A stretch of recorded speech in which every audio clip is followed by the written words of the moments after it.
Welcome to the Texas Education Agency's HB 3 and 30 series. This webinar is about reading practices. Today we have a robust agenda. We will cover how HB 3 provides support for literacy, the science behind teaching reading, the science of teaching reading exam, and reading standards for kindergarten through third grade. We will also discuss reading academies, practices that LEAs will need to certify, information about the State Reading Advisory Board, and we'll end with next steps for districts. My name is Jackie Porter, and I am the Statewide Director of Early Childhood Education here at TEA.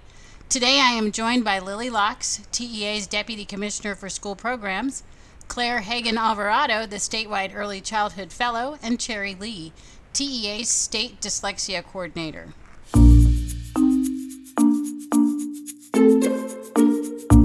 HB 3 provides a wealth of support for literacy. Let's take a moment to provide some context to the support within the bill. House Bill 21 in the 85th Texas Legislature established the Texas Commission on Public School Finance to develop and make recommendations for improvements to the current public school finance system or for new methods of financing public schools. The final report from the Commission noted that only 58% of Texas students are coming to school kindergarten ready, and only 4 in 10 students meet the third grade reading standard. On the nation's report card, Texas ranked 46th in the country in fourth grade reading proficiency, which is a decline of 5 spots since the 2015 report card. These reading challenges are consistent with other data points as well. The slide you're looking at has data from fourth grade.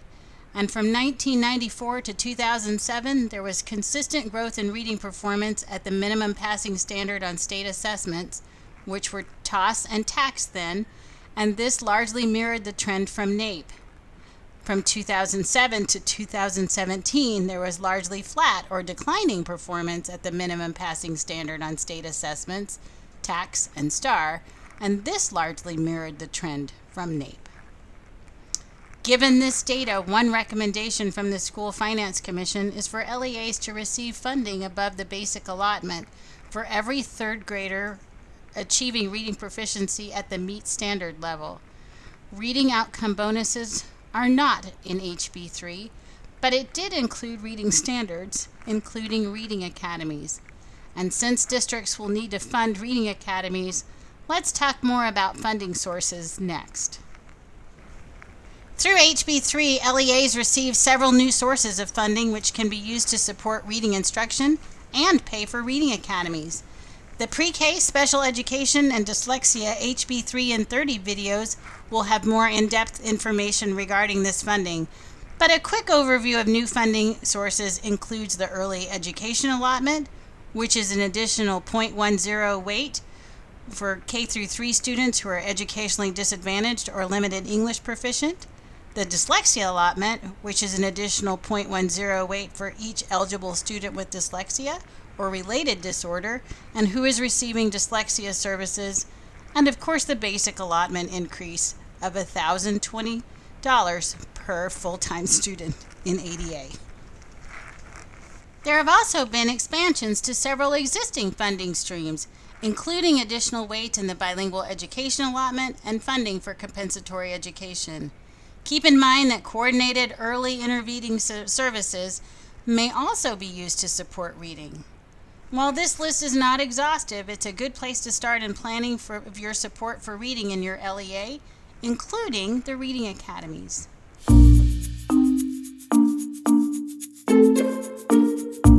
Reading is fundamental to academic and job success.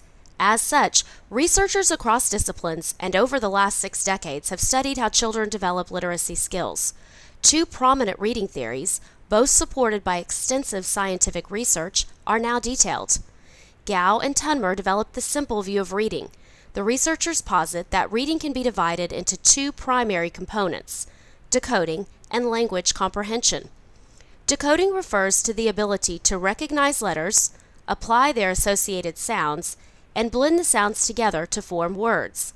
Language comprehension refers to the ability to derive meaning from spoken language. The product of these 2 factors facilitates reading comprehension, the ability to interpret written text. The simple view of reading makes clear that reading comprehension occurs when both decoding and language comprehension abilities are strong. In this slide, the language comprehension and decoding domains are now presented in a vertical format to demonstrate the relationship between the simple view of reading and Scarborough's reading rope. Notice Scarborough's model expands upon the simple view of reading by detailing subcomponents of word recognition and language comprehension. Scarborough uses the term word recognition, shown in the yellow box, which includes phonological awareness, decoding, and sight word recognition.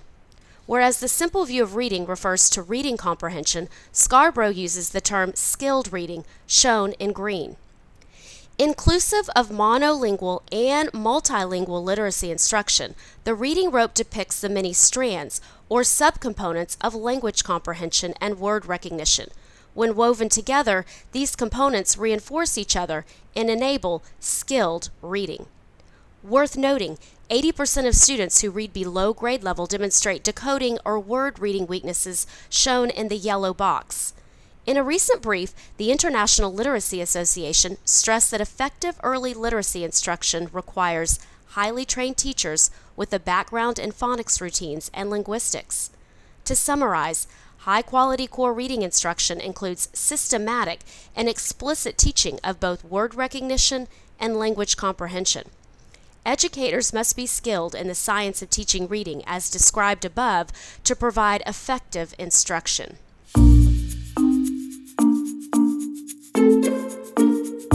In this next section, we'll talk about the Science of Teaching Reading exam. Beginning with certificates issued by the State Board of Education certification after January 1st of 2021, a person must demonstrate proficiency in the Science of Teaching Reading on a new standalone certification exam in order to teach any grade from pre-kindergarten through grade 6. The Science of Teaching Reading exam is based on 4 different domains: reading pedagogy, reading development foundational skills, reading development comprehension, and then analysis and response. There are 13 competencies, and the competencies and domains are aligned with the Texas Essential Knowledge and Skills. Here's a frequently asked question. Who exactly is required to take the STR exam? While teachers who earn their certifications prior to January 1st, 2021 do not need to take the STR exam, teachers in the areas on the slide will need to take the exam.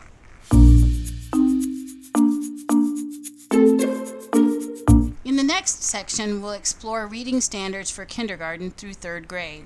HB3 provides significant support for literacy, including the following 3 initiatives. Number 1, each teacher and principal of K through 3 students are required to attend reading academies by 2021. Number 2, LEAs will need to provide a systematic direct instructional phonics curriculum in grades K through 3. And number 3, it requires LEAs to certify to TEA the prioritization of highly effective teachers in kindergarten through 2nd grade and that have integrated the use of reading instruments to support pre-K through 3rd grade students. We will talk about all 3 of these areas. First, during this next section, Lily will talk to you about reading academies. First, we want to clarify what we mean when we say reading academies. As many of you may know, there are several statutes that support reading academies. HB3 specifically supports statewide implementation of the Teacher Literacy Achievement Academies. When we refer to reading academies throughout this presentation, we are referring exclusively to Teacher Literacy Achievement Academies, which support kindergarten through 3rd grade teachers and principals. While reading academies have had several iterations in the last 20 or so years, this year TEA released a READ grant to determine participants. 2019 Academies participants just finished attending 5 days of in-person professional development across the state. Arranged in cohorts with a dedicated literacy coach, these participants also have coaching experiences throughout the year, as coaches and participants jointly look at various artifacts and craft individualized development plans. Participants also have additional in-person touchpoints and a culminating experience next summer. While the current reading academies are off to a great start, according to both participant survey data and initial pre- and post-test results, HB3's scaling requirements require a change in structure. Having every teacher and principal attend will put the total number of teachers who need to attend by 2021-2022 at over 120,000. Additionally, Reading Academy's content will need to be highly differentiated for administrators and for teachers serving varying classroom contexts, including but not limited to ESL bilingual special education, as well as specials and non-core subjects. Given the volume of teachers and administrators, it is the responsibility of districts to ensure that participants attend. And given these constraints, academies must not only be effective, but flexible and scalable, as well as cost-effective, given that districts are required to send teachers and principals. As we've gotten preliminary feedback on how to approach scaling reading academies, we've heard about the need for all academies to be built on a shared framework with common vocabulary. To address this, we're aligning all reading academies with the Science of Teaching reading competencies discussed in the previous section, and the grade level specific TEKS. Each competency will be tied to an artifact that supports implementation of the practices in the science of teaching reading. We've also heard that there needs to be convenient access for all districts. Given this, we're planning to create a blended model with facilitated online modules that allow for additional flexibility for local implementation. Finally, we know that being cost-effective is extremely important to reduce local burden. This is another reason we're providing multiple options to ensure that districts can attend in the way that makes the most sense for their context. There are two primary plans that will meet the statutory requirement, blended or comprehensive. Both models are crafted on the same core content, including the competencies in their demonstration. The comprehensive model is similar to the current reading academies, with 10 days of in-person sessions interspersed throughout 15 months and supported by job-embedded coaching. The blended model is a facilitated online course with opportunities for additional support and facilitation. While participants in the blended version may work at their own pace, participants will be required to demonstrate each competency to continue to move through the course modules. Both models must be offered by authorized providers who are responsible for ensuring that coaches and facilitators are effectively trained and supported. As we previously discussed, the current Reading Academies model includes 14 days of in-person professional development and 6 job-embedded coaching experiences. The comprehensive model mimics this structure, but given the cost and the amount of in-person time, it reduces the number of in-person coaching experiences and the total number of days of in-person professional development. The blended model contains the same content but less structured support, though districts may choose to provide additional structure. This option provides a key benefit for teachers who may have already mastered this content. Through this blended model, these teachers have the ability to demonstrate their skill in the competencies and test out of the academy. They will not need to spend time on content they've already mastered. Additionally, for teachers who need additional variation, the modules are structured to ensure that teachers get the content that's most relevant to them. Let's look at what this customization might look like. This is a sample only for illustrative purposes. All participants may access the same content for the foundation of science of teaching reading. Then, for the next module, teachers would have the opportunity to choose their particular grade, while administrators would have a session tailored to better understand the overall picture. A special education teacher that supports multiple grades could choose the module that's most applicable and access additional content as they choose. Finally, for modules where practice depends on a particular set of instructional materials, modules would support customization for local adoption. Supports for bilingual, ESL, dyslexic, and special education students are embedded into the core content. Who's going to do this training? The answer is authorized Reading Academy providers. TEA will vet interested ESCs, districts, and/or nonprofits who will be responsible for hiring staff to attend TEA training. Eligible providers will be able to provide the blended and the comprehensive models. They will also be able to charge a specified cost to support their implementation. What you currently see is a range of costs. Once we authorize providers this spring, we anticipate having solid costs rather than a range. The costs in the blended model support the facilitation of the modules and include feedback on artifacts. The comprehensive model cost includes that same module facilitation as well as in-person touchpoints and coaching. I will also note that these cost ranges assume that a district is paying an authorized provider. Again, a district can apply to become an authorized provider to leverage existing resources. Whether or not districts decide to become an authorized provider, the flexible construction of reading academies allows districts to customize implementation with their planned professional development calendars. Districts may choose to allocate time in PLCs or their planned professional development to support teacher and principal learning, and will have time this year to plan for how that might fit best into their future schedules.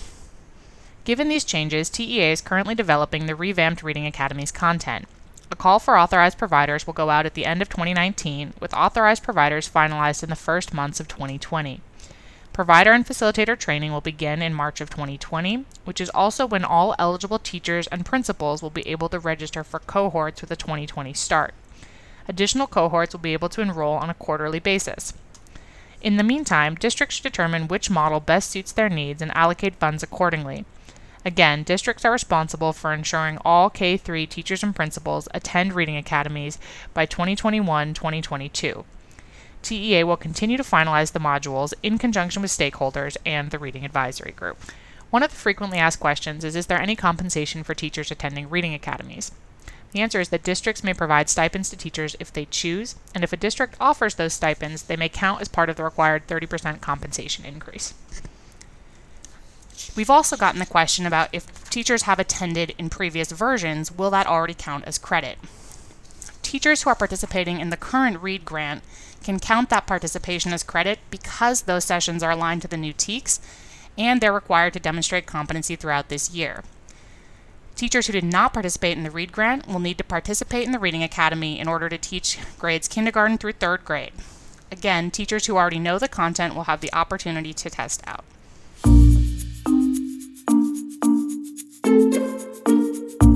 There are 3 practices that districts and open enrollment charter schools must certify under House Bill 3: phonics curriculum, placement of highly effective teachers, and integrated reading instruments.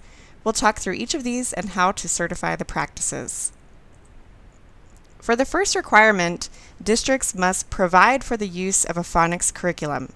In this case, curriculum means instructional materials, which could include recently adopted materials for language arts.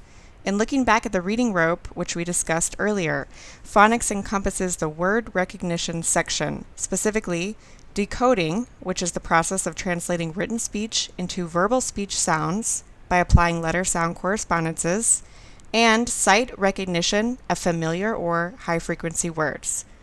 In a 2019 publication of the International Literacy Association on meeting the challenge of early literacy phonics instruction, the authors note that the question of whether to include phonics instruction in a literacy program has been resolved. The answer is yes.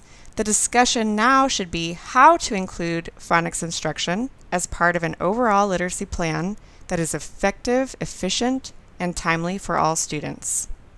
The House Bill 3 requirement focuses on the use of a phonics curriculum, but it also specifies that the resource must use systematic direct instruction. Let's take a look at what that means. A systematic phonics approach ensures that concepts are planned in a careful order that builds in skill complexity.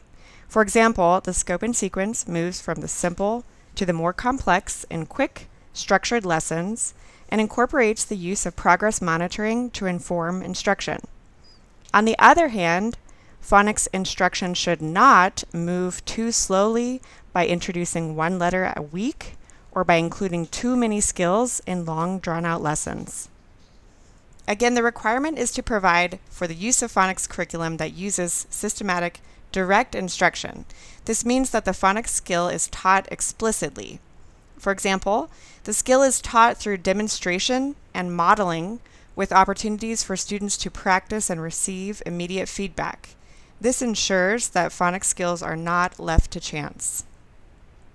The second certified practice prioritizes placement of highly effective teachers in kindergarten through 2nd grade. To do this, districts should first determine criteria for what that highly effective teaching entails in alignment with district expectations. This might include performance observations and evaluations, use of student data, and even evidence of positive relationships with students and families. Absent any ability to look at performance outcomes, consider specialized certifications, such as the Certified Academic Language Therapist certification or Legacy Master Reading Teacher. Lastly, the third certified practice includes using integrated reading instruments to ensure alignment between diagnostics and progress monitoring, in addition to any other instruments used. This provides teachers with the information they need to identify students' strengths and areas for growth, to monitor progress, and to make instructional choices made based on that data. This also avoids focusing solely on summative data or using one assessment tool in isolation. For this school year, report your current assessment used to diagnose reading development. Guidance regarding next steps and specific resources for each grade level will be provided in the November 21st House Bill 3 and 30 on K2 diagnostic tools. So to certify these practices for the current school year, districts will simply complete a survey reporting their practices.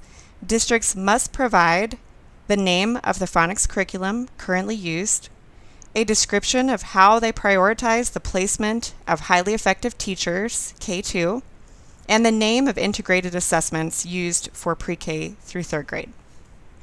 One frequently asked question is, my district just adopted an English language arts curriculum. Does this suffice for the phonics curriculum requirement? And the answer is, for the 1920 school year, districts may report the existing phonics curricula that they are using.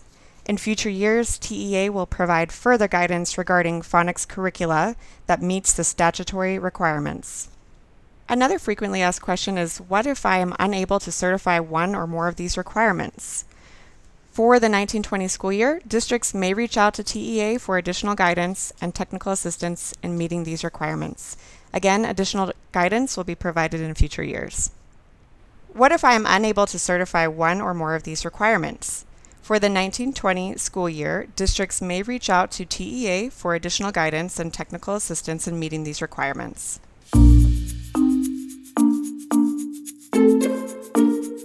As you heard in this webinar, there is a great deal of work to be done around reading standards over the upcoming years.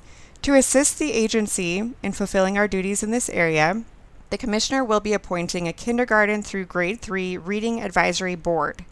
The advisory board will be first convened over the next several weeks and will provide support for further decisions needed.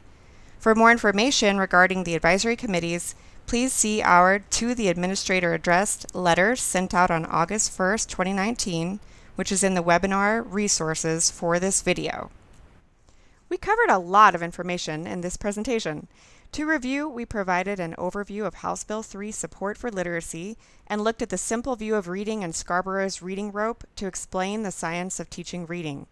We then explained the new Science of Teaching Reading exam and who is required to take that exam. In the reading standards for kinder through third grade, we discussed the requirements, funding options, and new Reading Academy models.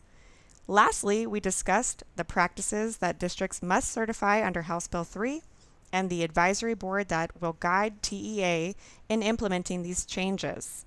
If you would like to review specific topics, note the timestamps provided on the agenda and scroll directly to that section. Here are some next steps to think about for LEAs.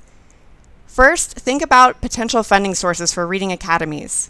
Remember your new funding through your early education allotment, your dyslexia allotment, and the increase to your basic allotment. Other pieces to think about include setting up your coaching and professional development budget, including a look at your PD budget and instructional calendar for the 2020-2021 school year to plan with reading in mind. This is also a great time to take a look at the reading landscape of your district. A deep understanding of the effectiveness of your current phonics curriculum, your placement of highly effective teachers, as well as how your reading instruments are integrated and aligned with the TEKS will be helpful in planning for reading success. Just a reminder, each week from August through November, TEA releases a video and series of resources that delve deeply into one aspect of the House Bill 3. The videos and related resources are available on our website, tea.texas.gov/HB3. You can actually go to our website now and see a schedule of all the topics that we have covered and will cover between now and the end of the year. If you have any questions about today's topic or a past or future topic that you would like us to address, please send us an email at hb3info@tea.texas.gov. We thank you for all of your support of Texas public education. I hope that the resources we provide about House Bill 3 help you continue to improve the great work that happens in your classrooms every day.